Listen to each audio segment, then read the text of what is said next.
একটা কলা পাতার কি এমন দরকার ছিল? তো পুরোটা ভিডিও দেখো, তাহলেই বুঝবে। হরে কৃষ্ণ। আজকে বৃহস্পতিবার, মা লক্ষ্মীর ব্রত। এখন লক্ষ্মীর ব্রত করব।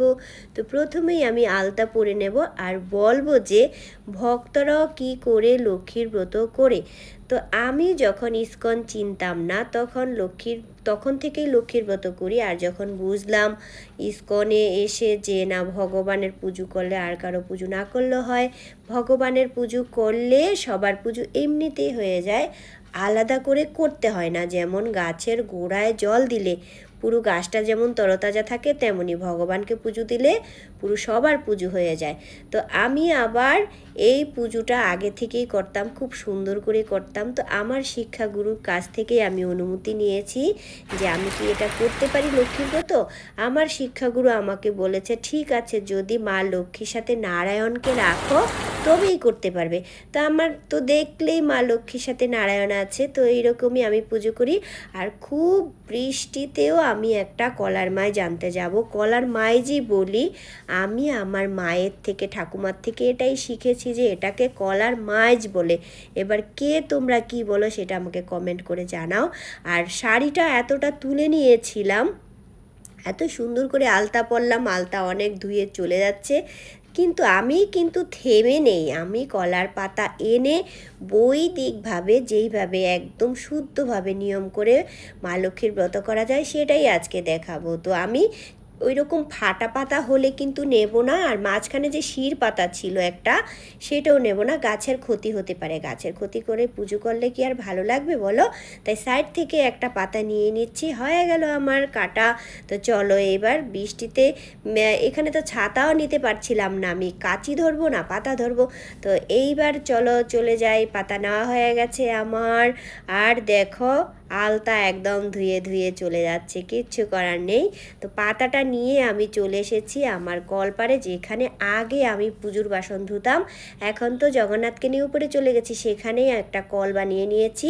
পাটাও ভালো করে ধুয়ে নিলাম, যেহেতু এখানে আর পুজোর বাসন ধুচ্ছি না, তাই এবার দৌড়ে দৌড়ে উঠে গিয়েই পুজো শুরু করে দিব। আর সবাই দেখতে থাকো কিভাবে বৈদিকভাবে লক্ষ্মীর ব্রত করা যায়।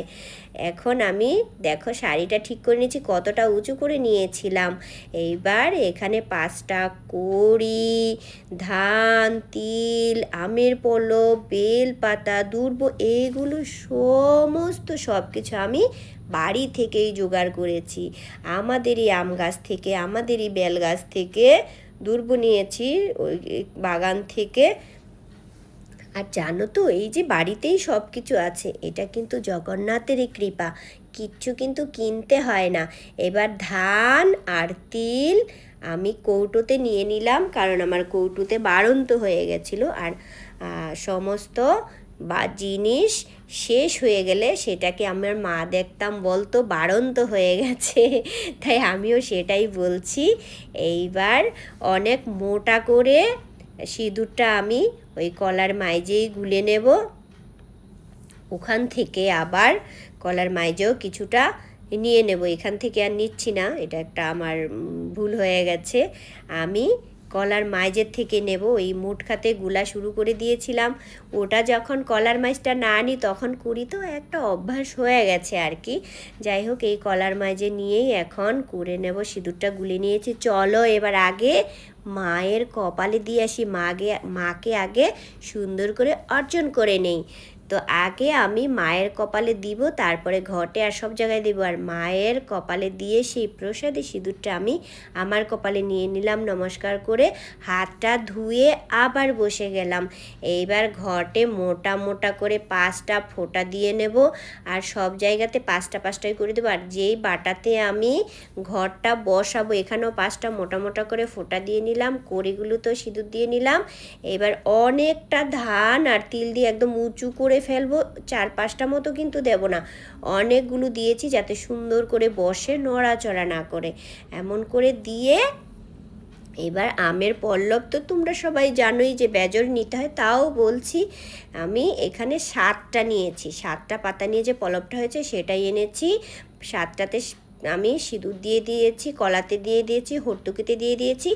এইবার বেলপাতা দুর্ব ঘটে দিয়ে তার উপরে আবার ধান তিল দিয়ে দিলাম। ঘটের নিচে আছে, ঘটের উপরে আছে ধান তিল। আর এই ফুলগুলো কিন্তু আমারই বাগানে, দেখো কি সুন্দর জবা। আর আমি মায়ের পুজোতে দেওয়ার জন্য লাল জবাগুলো বেছে আলাদা করে রেখে দিয়েছিলাম।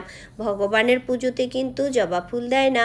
তো আমি প্রণাম করে নিচ্ছি, আর প্রণাম করে মাকে আগে একটু আরতি দেখিয়ে নেব। তো চলো সবাই, জয় মা লক্ষ্মী, জয় মা লক্ষ্মী, জয় মা লক্ষ্মী, জয় জয়। আর সবাইকে দিয়ে দিলাম মা লক্ষ্মীর প্রদীপের আশীর্বাদ। তো এইবার আমি ঘট নিয়ে চলে এসেছি, জোকার দিয়ে দিয়ে দেব।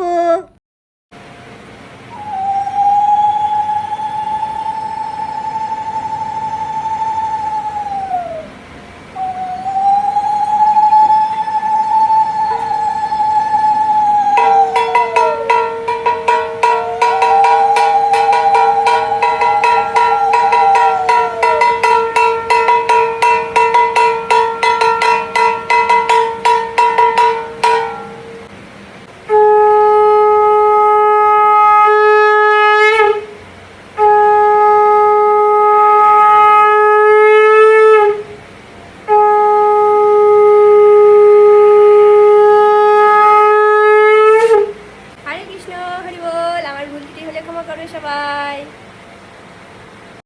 আর শুদ্ধ ভক্ত যারা আছে তারা দেখলে একটু রাগই করবে, কেন আমি ব্রত করছি। তা ভক্তরা যারা আছো, ভগবানের ভক্তরা, আমাকে ক্ষমা করো। এটা অনেক বছরের অভ্যাস, তো ছাড়তে পারলাম না। সবাই ভালো থেকো। হরে কৃষ্ণ।